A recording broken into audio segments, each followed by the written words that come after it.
No one from my family showed up to my wedding, not even my parents or my best friend. They all headed to my sister's engagement party instead. But while we sliced the cake, my phone lit up with a text from my mom. "We have to talk now." Then came 36 missed calls. Imagine standing at your own wedding, in your beautiful white dress, surrounded by friends and your amazing new in-laws, but not a single person from your own family is there. Not your mom, not your dad, not your sister. And then, just as you're cutting the cake, your phone buzzes like crazy. A text from your mom. "We need to talk now." Below it? 36 missed calls. What the hell could have happened to cause such a frantic message, especially when they were nowhere to be found all day? It's moments like these that rip open old wounds, reminding you just how much it hurts when the people who are supposed to love you unconditionally betray you the deepest. To understand why my family deliberately skipped my wedding, we have to go all the way back to the beginning. I grew up in what looked like the perfect suburban household in Ohio. My parents, Daniel and Evelyn, and my younger sister, Harper. We had the matching Christmas sweaters, the annual beach vacations, the whole 9 yards. But behind closed doors, I always felt like the emotional orphan of the family. Harper, 3 years younger than me, might as well have worn a crown from the day she was born. With her blonde curls, dimpled smile, and outgoing personality, she was the sunshine child everyone adored. She danced, played violin, and just had this magnetic charm. And I never, ever resented her talents or her beauty. What truly broke my heart was how differently my parents treated us.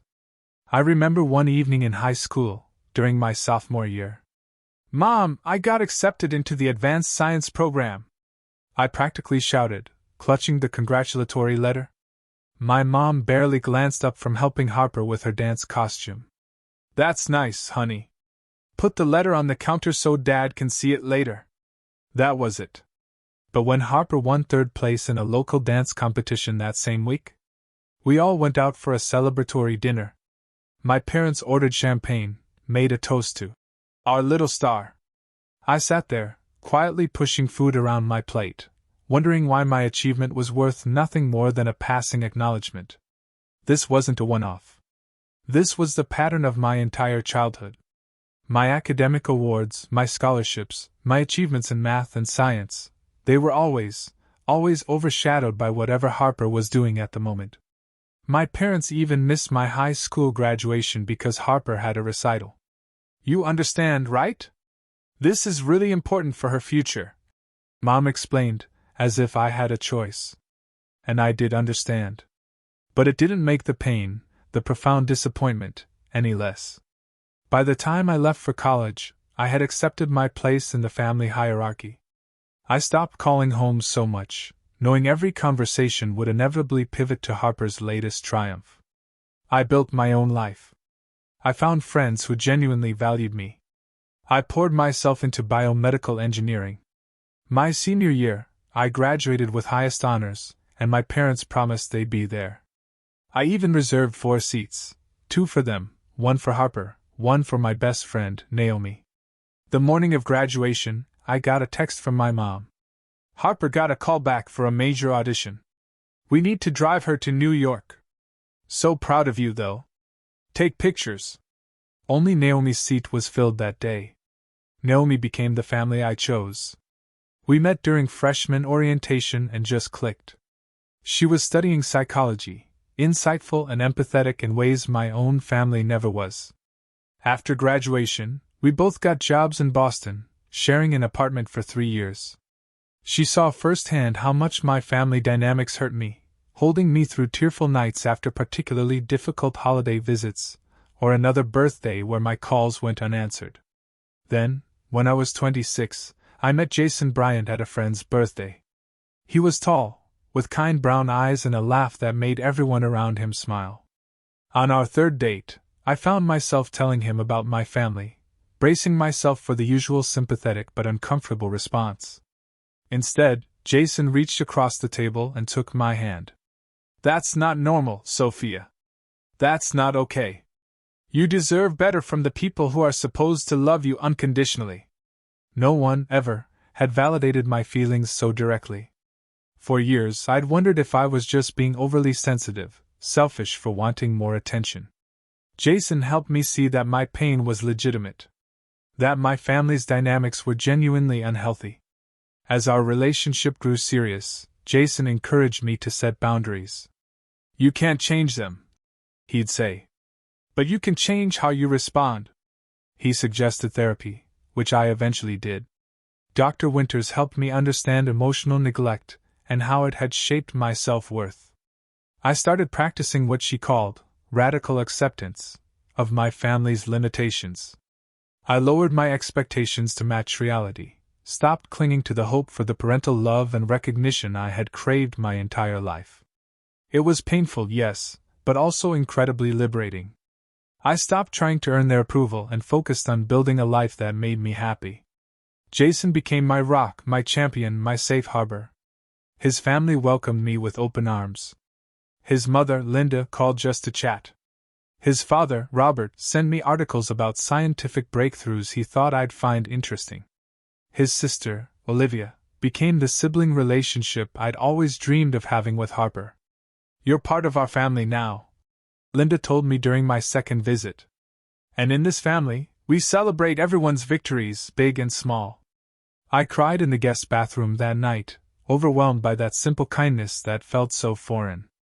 Jason found me there, just holding me, understanding exactly what those tears meant. With therapy, Jason's support, and my own determination, I made a promise to myself. I would stop measuring my worth by my family's inability to see it. I would create happiness on my own terms. And most importantly, I would break this cycle if I ever had children of my own. Little did I know how severely my resolve would be tested when Jason and I decided to get married. Jason proposed on our 2-year anniversary at the small independent movie theater where we had our first date. The film paused, and a custom trailer played, full of photos and videos of our relationship set to our favorite song. When the lights came up, Jason was on one knee. "Sophia Jenkins, you are the strongest, kindest, most brilliant woman I have ever known. Will you marry me?" Through tears and laughter, I said yes, and the whole theater erupted in applause. It was perfect. So thoughtful. So completely Jason. That night, celebrating in our apartment, the anxiety began to creep in. I needed to tell my family. "They'll be happy for you," Jason assured me, though I heard the slight hesitation in his voice. The next day, I called my parents, stomach tied in knots. My mother answered on the 4th ring. "Hi, Mom. I have some news. Jason proposed last night, and I said yes. We're engaged." The pause lasted just a beat too long. "Oh, that's good. Congratulations." No excitement. No questions about the proposal. No offer to celebrate. "We're thinking about a spring wedding, maybe in 6 months or so," I continued, desperately trying to generate some enthusiasm. "That's quite soon. Well, let us know the details when you have them." Another pause. "Harper just got the lead in a local theater production, by the way. We're so thrilled for her." Just like that, my engagement was overshadowed again. Despite the lukewarm response, Jason and I forged ahead. We decided on a small ceremony at a charming historic venue in Cambridge, about 60 guests. Intimate. Meaningful. We chose lilies and hydrangeas. A caterer with amazing Mediterranean food. A photographer who captured candid, joyful moments. Every decision felt right, like we were building something truly ours. For months before the wedding, we sent out invitations to my parents, Harper, a few extended family members. Weeks passed. No RSVP. Nothing. I finally called my mother, trying to keep the anxiety out of my voice. "Did you receive the invitation, Mom? The venue needs a final headcount soon." "Yes, we got it. Your father and I have been meaning to call you. We'll try to make it, of course, but you know how busy things get." "It's my wedding day," I said, my voice strained. "I would really like you all to be there." "Of course, honey, we'll do our best." Every subsequent conversation followed the same pattern. Promises to attend, but excuses not to help or participate. When I asked my father about the father-daughter dance, he mumbled something about checking his schedule. Through it all, Naomi was my saving grace. She embraced her maid of honor duties with an enthusiasm that made up for my family's indifference. She organized a beautiful bridal shower, helped me shop for my dress, listened patiently through my tearful venting sessions. "They'll come around," she assured me. "And if they don't, I'll be standing right beside you. You are not alone, Sophia." Jason's family, too, stepped up. Linda helped with seating arrangements. Robert insisted on contributing financially. Olivia threw me a separate bridal shower, making me feel truly welcomed. During this time, my relationship with my own family grew increasingly strained. My calls were met with distracted conversations, quick excuses to hang up. Harper rarely answered my texts, claiming she was super busy with auditions and stuff.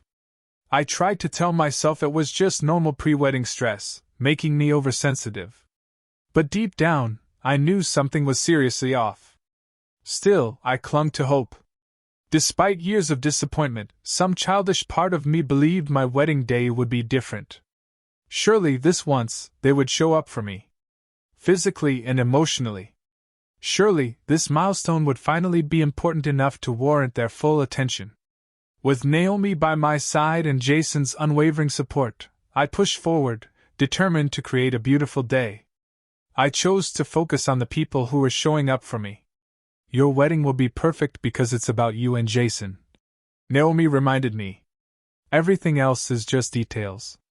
I clung to those words like a lifeline, never imagining how dramatically my family would prove me wrong.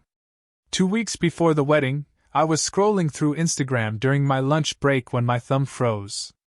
A photo. Harper beaming, her left hand prominently displayed, a sizable diamond ring glinting.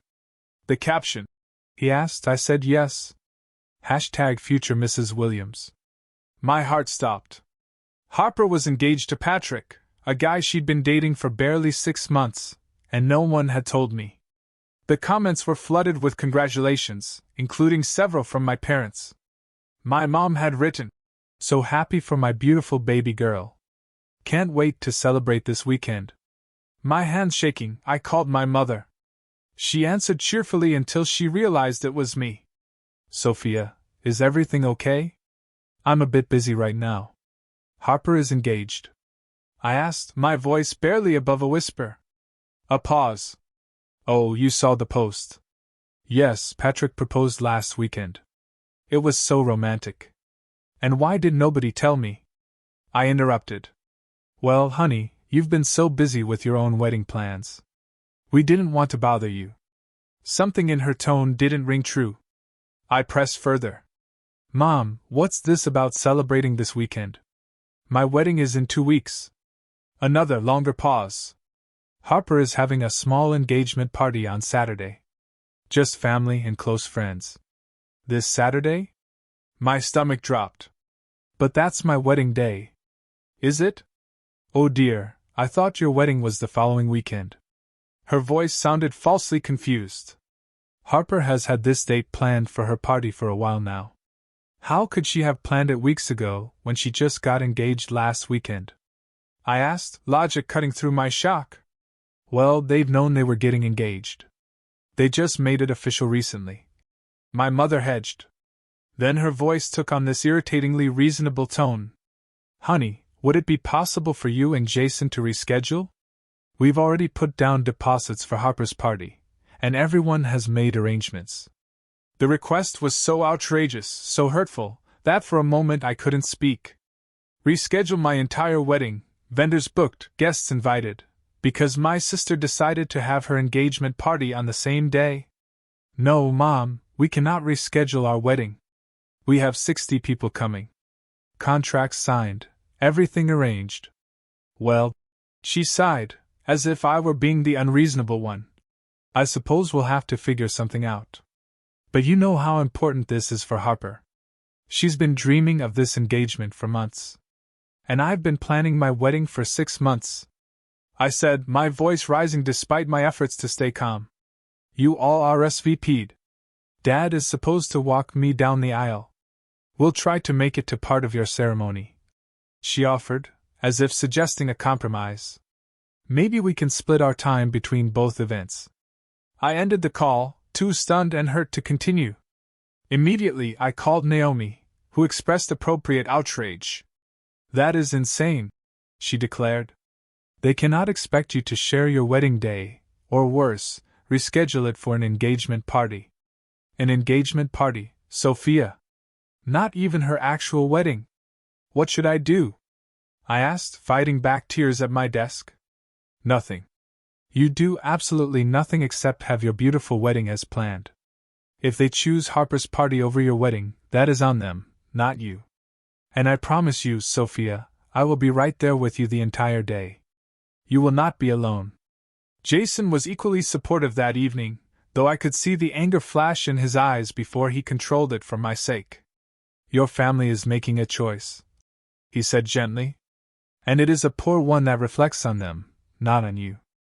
Our wedding will be wonderful because we will be surrounded by people who truly love and support us. But what if none of my family comes? I asked, voicing my deepest fear. Then we will still get married, still celebrate, and still begin our life together, he said firmly. My family will be there, our friends will be there, and most importantly, we will be there, promising to be each other's family for the rest of our lives. I tried to take comfort in his words, but the pain of potential abandonment by my entire family on what should be one of the happiest days of my life was overwhelming.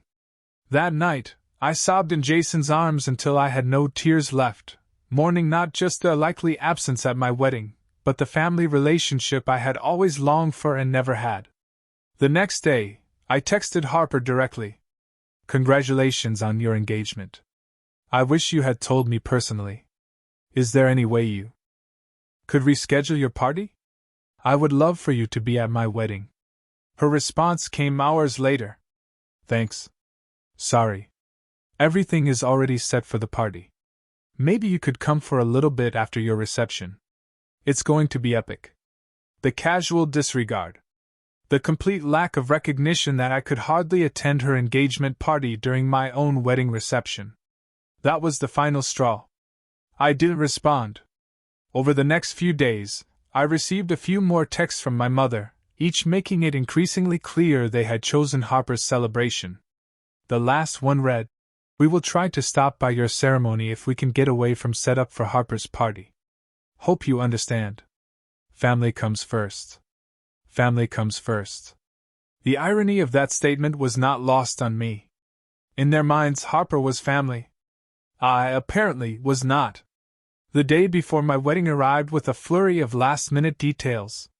The rehearsal was scheduled for 5 p.m. I hadn't heard from my family in 3 days, despite leaving several voicemails asking if they would at least attend the rehearsal and dinner. The historic venue looked beautiful as Jason and I arrived. The late afternoon sunlight streamed through the tall windows. It should have been a perfect, exciting moment. Your family hasn't arrived yet? The coordinator asked as the start time approached. They might be running late, I said, the lie tasting bitter. Jason squeezed my hand as we watched his family arrive, one by one, all smiles and excitement. His mother hugged me tightly. His father clapped Jason on the back. Olivia immediately started taking photos. At 5:30, with still no sign of my family, we started the rehearsal without them. The officiant, a friend from college, guided us through the ceremony with warmth. Jason's 12-year-old cousin practiced his role as ring bearer with exaggerated seriousness that made everyone laugh. Everything was lovely, except for the glaring absence on my side of the aisle. As we were finishing up, my phone vibrated. I pulled it out, hoping against hope. Instead, it was my mother. Busy preparing for Harper's party tomorrow. Good luck with the rehearsal. Love you? I shoved the phone back into my pocket, determined not to let anyone see how much that casual dismissal hurt. But Jason knew me too well. They're not coming, are they? He asked quietly as we walked to the restaurant for the rehearsal dinner. No, I replied, surprised by how steady my voice sounded. They're busy preparing for Harper's party. His jaw tightened, but he just nodded. Their loss. The rehearsal dinner was at an Italian restaurant. Jason's parents had reserved a private room, decorated beautifully. Place cards marked each seat, including spots for my absent family members. I made it through the appetizers before excusing myself to the restroom, where I leaned against the sink, taking deep breaths to push back the tears. This was supposed to be a happy time, and I refused to let my family's choices ruin it completely. When I returned, Linda had removed my family's empty place cards and rearranged the seating to close the gaps. She gave me a small smile and a wink. A rush of gratitude. The dinner proceeded with toasts, stories, laughter. If anyone noticed my forced smile or distant gaze, they were kind enough not to show it. Naomi sat beside me, her presence a constant comfort. "Tomorrow will be perfect," she assured me as we left. "I'll be at your hotel at 9 with coffee and breakfast. We'll get your hair and makeup done, get you into that gorgeous dress, and make you the most beautiful bride Boston has ever seen." I hugged her tightly. "I don't know what I'd do without you." "You'll never have to find out," she promised. Back at the hotel, Jason kissed me goodnight before heading to stay with his best man, following tradition. "This time tomorrow, we'll be husband and wife," he said. "Nothing else matters." Alone in my hotel room, I allowed myself one last attempt. I called my father's number. "Hello?" He sounded distracted. "Dad, it's Sophia. I just wanted to check if you're still planning to come tomorrow to walk me down the aisle." A long pause. "Sophia, I'm sorry. Your mother needs me to help with Harper's party. There's so much to do, and you know how important this is to your sister." "More important than your oldest daughter's wedding?" I asked, my voice breaking. "That's not fair. We didn't realize the dates would conflict." "There is no conflict, Dad. You chose." I couldn't keep the bitterness from my voice. "I'm sorry you feel that way," he said stiffly. "I hope you have a nice wedding." The call ended. I sat on the edge of the bed, staring at the wall. No more tears came. Just a hollow, empty feeling, like something had finally broken inside me that could never be repaired. My phone chimed with a text from Naomi. "Just checking in. How are you feeling, bride-to-be?" I managed to respond. "I'm okay. Looking forward to seeing you in the morning." Her reply came quickly. "About that. I'm so sorry, but something urgent has come up. Family emergency. I might be a little late, but I'll definitely be there before the ceremony. Don't worry." A small flicker of unease. Naomi had never been vague. "Everything okay? Anything I can help with?" I texted back. "All good. Just need to handle this. Get some sleep. Big day tomorrow." Something felt off, but I was too drained to analyze it. I scrolled mindlessly through social media to distract myself, only to freeze when a new post from Harper appeared in my feed. It was a selfie of her trying on what looked like a party dress, with a caption. "Final fitting for tomorrow's big day. Can't wait to celebrate with everyone who matters." The location tag caught my eye, Bellamy's Boutique, the same upscale shop where Naomi had mentioned she needed to run an errand earlier that week. With a growing sense of dread, I tapped on the photo to see who had liked it. And there, among the names, was Naomi's. Worse, a comment from her, posted just 30 minutes ago. "You look stunning. Can't wait for tomorrow." My hands shaking, I switched to Naomi's profile. I found a story she had posted, then quickly deleted, but not before Instagram's. "Posted 1 hour ago." Marker confirmed it. The betrayal hit me like a physical blow. My best friend. My maid of honor. The one person who had promised to stand by me no matter what. She was planning to attend Harper's engagement party instead of my wedding. I called her. Straight to voicemail. I texted. "I saw Harper's post and your comment. Are you going to her party instead of my wedding?" Minutes passed with no response. Then, 3 dots appeared, disappeared, appeared again. And then, "I'm so sorry, Sophia. Harper reached out and said how much it would mean to her if I could come. I thought maybe I could do both, but the timing won't work. I should have told you directly. I feel terrible." The betrayal was complete. I turned off my phone, unable to bear any more communication. Curling up on the hotel bed, still fully dressed, I let the tears come. Ugly, wrenching sobs that left me gasping for breath.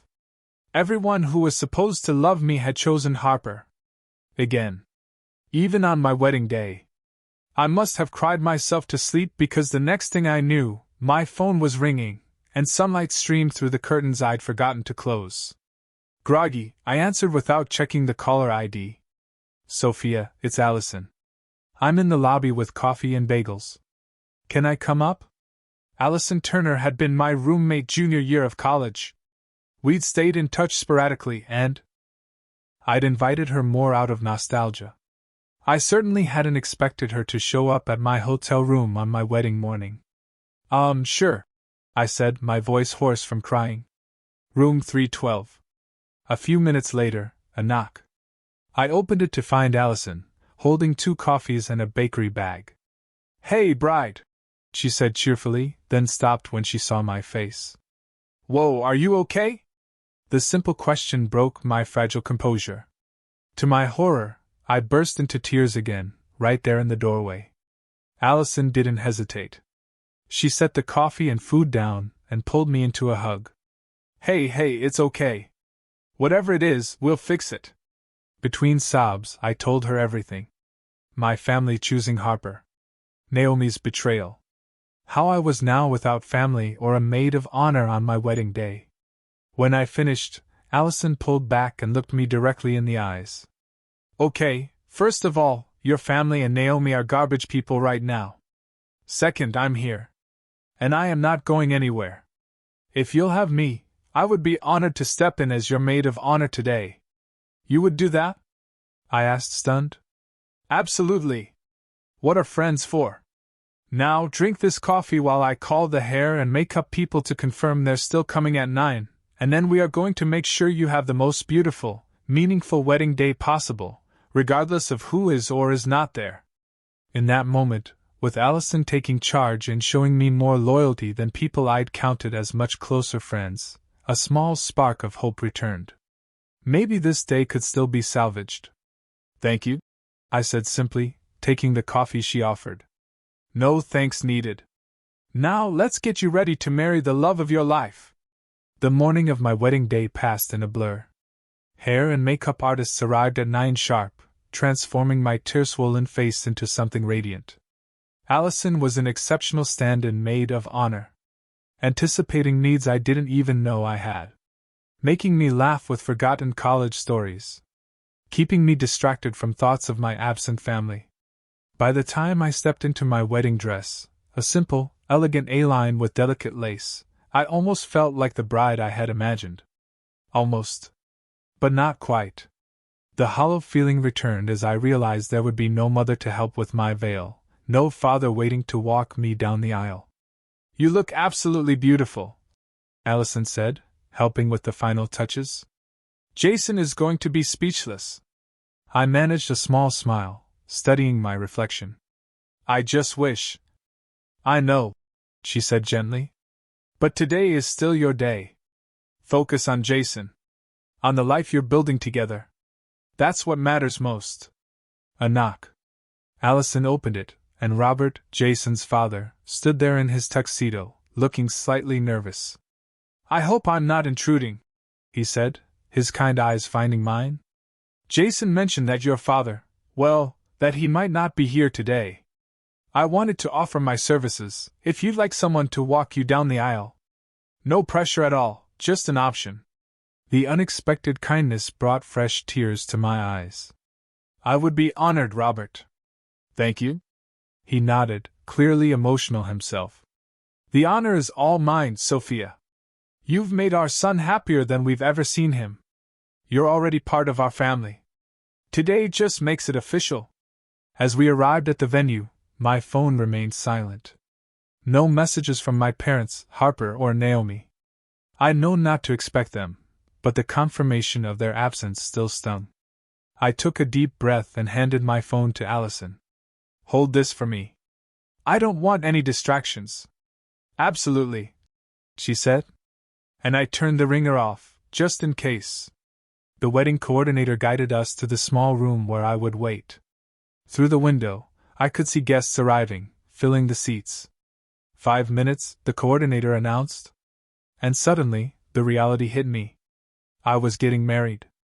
Without my family. The mixture of joy and sadness was disorienting. Ready? Robert asked, offering his arm as the music began. I nodded, unable to speak past the lump in my throat. Walking down the aisle was surreal. I registered the smiling faces, heard the soft gasps. But everything seemed slightly out of focus until my eyes found Jason, waiting at the altar. His face, when he saw me, was everything I could have hoped for. A mixture of awe, love, and absolute certainty. I was vaguely aware of the empty front row on my side, the seats reserved for family that would remain unoccupied. But as Robert placed my hand in Jason's, the pain of those absences receded, replaced by the warmth of Jason's touch and the love shining in his eyes. "You look incredible," he whispered. The ceremony itself was brief but meaningful. We'd written our own vows. Jason's brought tears to my eyes and laughter from our guests. "Sophia," he began, "I promise to be your partner and equal in all things. I promise to celebrate your victories as if they were my own. To stand beside you through whatever challenges we face, and to create a home where you always know your worth is never in question. You are the strongest person I know, and I am in awe of your resilience and grace. Today, I am not just gaining a wife, but creating a family with you. One where love is never conditional, and support is never withheld. I love you. All of you. Exactly as you are." The reception was held in the same venue, a beautifully decorated hall with twinkling lights and centerpieces of lilies and hydrangeas. Despite the notable absences, the room felt full of love and joy. Jason's extended family and our friends filled the space with laughter and conversation. If anyone noticed or pitied the bride with no family present, they were kind enough not to show it. We had our first dance to, At Last, by Etta James. When the song ended, Jason's father stepped forward to dance with me for the father-daughter dance, a gesture that brought fresh tears to my eyes.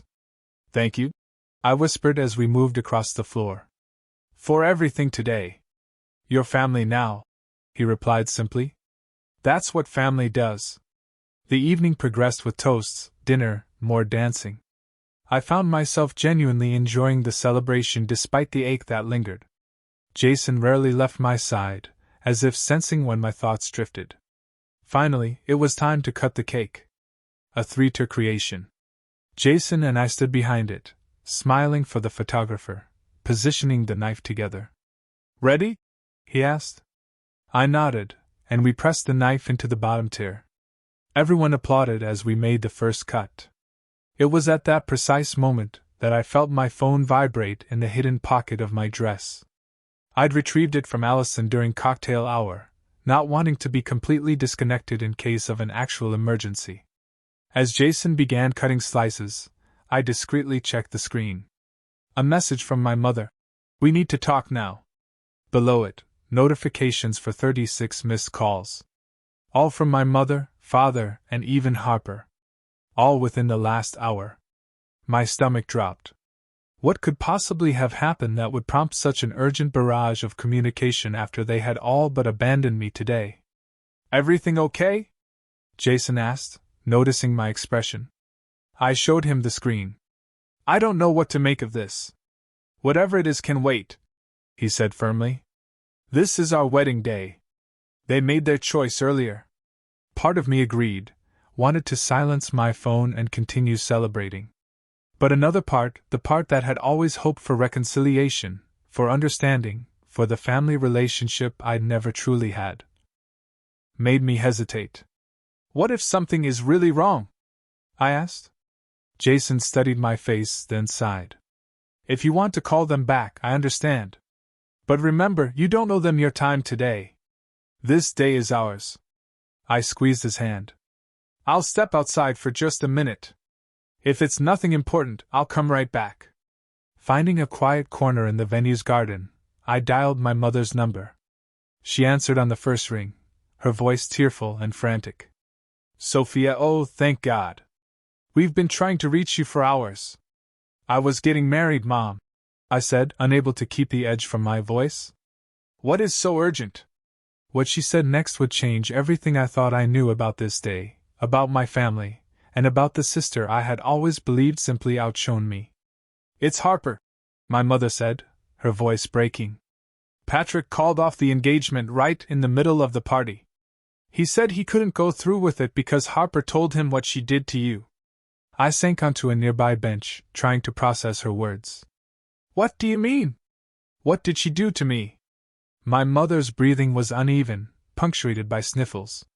Harper lied to us, Sophia. About everything. She deliberately scheduled her engagement party on your wedding day. She told us that you had changed your wedding date and didn't bother to tell us because you didn't want us there. The world seemed to tilt beneath me. What? She showed us texts from you saying you wanted nothing to do with us, that you were having a private ceremony with just Jason's family because they were your real family now. She said you specifically asked us not to come. My hand trembled as I gripped the phone tighter. Mom, I never sent any texts like that.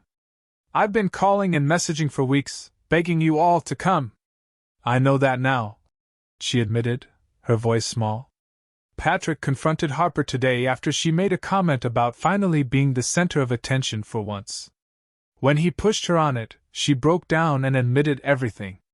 She created fake text conversations, deleted your real messages, hid the physical invitation you sent. I struggled to breathe. The magnitude of Harper's deception was overwhelming. But why would you believe I wouldn't want you at my wedding? After all the times I called, all the voicemails I left? My father's voice cut in, and I realized I was on speakerphone. She had an answer for everything. She said you were just keeping up appearances, that you had told her the truth about how you really felt. We should have questioned it more. Should have called you directly instead of just through Harper. But she was so convincing, Sophia. She even cried about how hurt she was that you didn't want your own family at your wedding. The pieces were falling into place. But one question remained. What about Naomi? Why did she choose Harper's party over my wedding? Another pause, heavy with shame. Harper told Naomi that you had asked someone else to be your maid of honor. She showed Naomi fake texts from you saying you had only asked her originally out of obligation, but had found someone you connected with better. Harper convinced her that coming to the engagement party would be better than facing humiliation at your wedding. I closed my eyes, recalling Naomi's sudden change of plans, her vague excuses. It all made sense now, in the most twisted way possible. Where is Harper now? I asked, my voice surprisingly steady despite the storm inside me. She left after Patrick broke things off. We don't know where she went. My mother's voice cracked. Sophia, we are so sorry. We failed you completely. I don't expect you to forgive us, but we needed you to know the truth. I need to process this, I said, my mind reeling. I'm in the middle of my wedding reception right now. Of course, my father said quickly. We couldn't wait another moment to tell you. Is there any chance we could see you tonight or tomorrow, whenever you have time? The request was so surreal after everything. My wedding day, which I had imagined since childhood would include my family, was almost over. They had missed the ceremony, the vows, the first dance. Everything that couldn't be recreated. I will text you the address of our hotel, I said finally. We'll be back there around 11 tonight. You can meet us in the lobby. After ending the call, I sat motionless, trying to comprehend the magnitude of Harper's betrayal and my parents' gullibility. How could Harper have orchestrated something so elaborate, so cruel? And how could my parents have believed her so easily without ever speaking directly to me? Sophia? Jason's voice broke through my thoughts. He stood a few feet away, concern etched across his features. You've been out here for almost 15 minutes. Is everything okay? I looked up at him, my husband of just a few hours, and felt a rush of gratitude for his steady presence. No, I answered honestly. Nothing is okay. But I think maybe it will be eventually. I told him everything, watching his expression shift from shock to anger to disbelief. That is. He struggled for words. I don't even know what to say. Harper deliberately sabotaged our wedding day. She manipulated everyone. That goes beyond sibling rivalry or jealousy. That is calculated cruelty. I told them we would meet them at the hotel after the reception, I said. I need to hear them say all this to my face. I need to understand how they could believe I would exclude them from my wedding. Jason took my hands. Are you sure you want to do this tonight? We can wait until after our honeymoon if you need time. I shook my head. No. I need closure before we leave. I can't carry this with me for 2 weeks. Then we will face them together, he said firmly. Whatever you decide after hearing them out, I will support you completely. We returned to the reception. For the remainder of the evening, I went through the motions, smiling and thanking people, dancing. All while my mind kept returning to the revelation that had turned my understanding of my family upside down. At 10:45, we made our exit, changed quickly at the hotel, and went down to the lobby. My stomach was in knots, my thoughts a chaotic jumble. They arrived at 11:15. My parents, looking haggard and red-eyed. My mother rushed toward me, arms outstretched, but stopped short when I instinctively stepped back. Let's go somewhere more private, Jason suggested, gesturing to a small meeting room off the lobby. Once inside, the 4 of us stood in awkward silence until my father spoke. Sophia, we don't expect forgiveness. What we did, believing Harper over you, missing your wedding, it is unforgivable. But we need you to know how deeply, profoundly sorry we are. Sorry doesn't change the fact that you missed my wedding, I said, my voice tight. Or that you believed I would exclude my own family without even picking up the phone to ask me directly. You're right, my mother whispered, tears streaming down her face. There is nothing we can say to justify our actions. We failed you as parents. Not just today, but for years. Why was it so easy for you to believe I wouldn't want you there? I asked, the question burning inside me. What kind of relationship did you think we had that would make that believable? My parents exchanged a pained look before my father answered.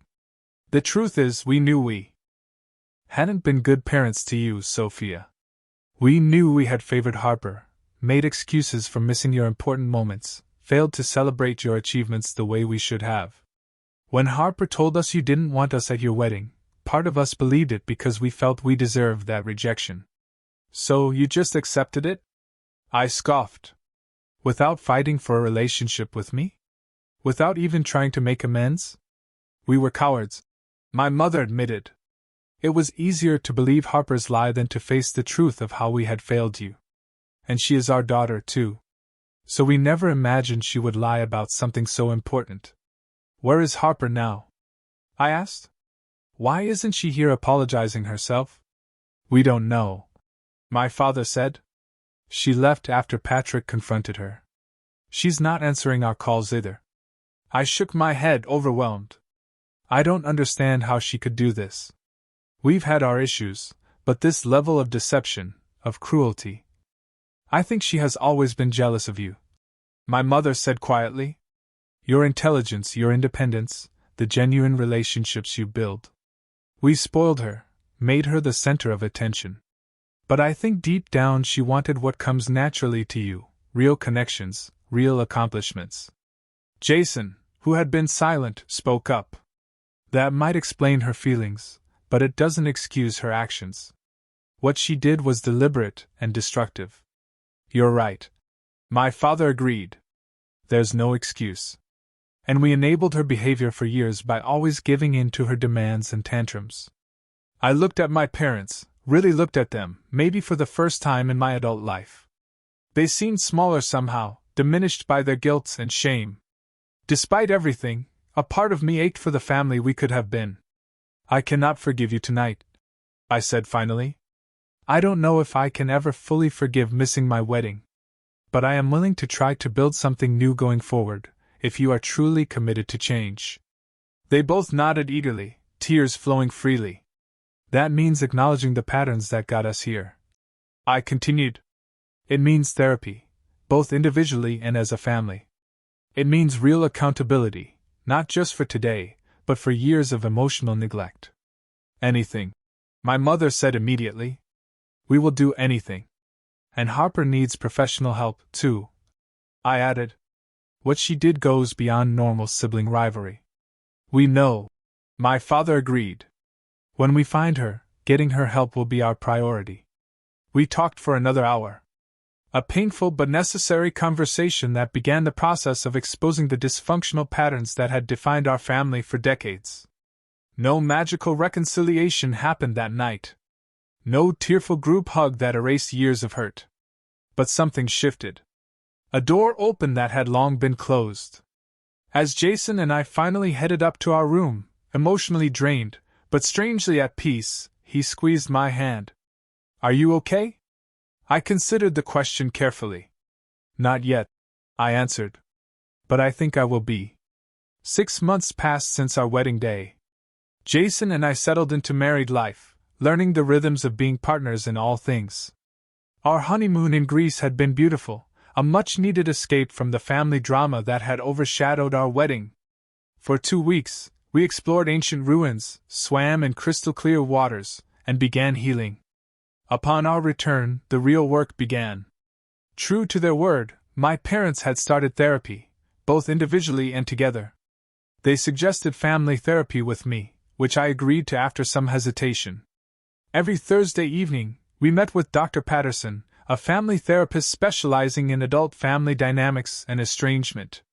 Healing is not linear, Dr. Patterson reminded us. There will be progress and setbacks. The important thing is commitment to the process. Harper had resurfaced 3 days after the wedding, calling my parents from a hotel room, ashamed and afraid. They convinced her to come home and immediately found her a therapist. It took 2 months before I agreed to see her. We met at a neutral location, a quiet cafe. She looked different, smaller somehow, without the confidence and charm that had always radiated from her. I don't know where to begin, she said, her voice barely above a whisper. Sorry seems so inadequate for what I did. Why? I asked simply. It was the question that had haunted me. Why would you go to such lengths to ruin my wedding day? Harper stared into her untouched coffee for a long moment. I've been seeing a therapist, and we've been talking a lot about this, about why I did what I did. She took a deep breath. The simple answer is jealousy, but it's more complicated than that. She explained how she had grown up feeling like she had to be perfect, had to perform to keep our parents' attention. They praised me publicly, but privately they always compared me to you. Why can't you be more focused like Sophia? Why can't you find a nice, stable career like your sister? I listened, surprised.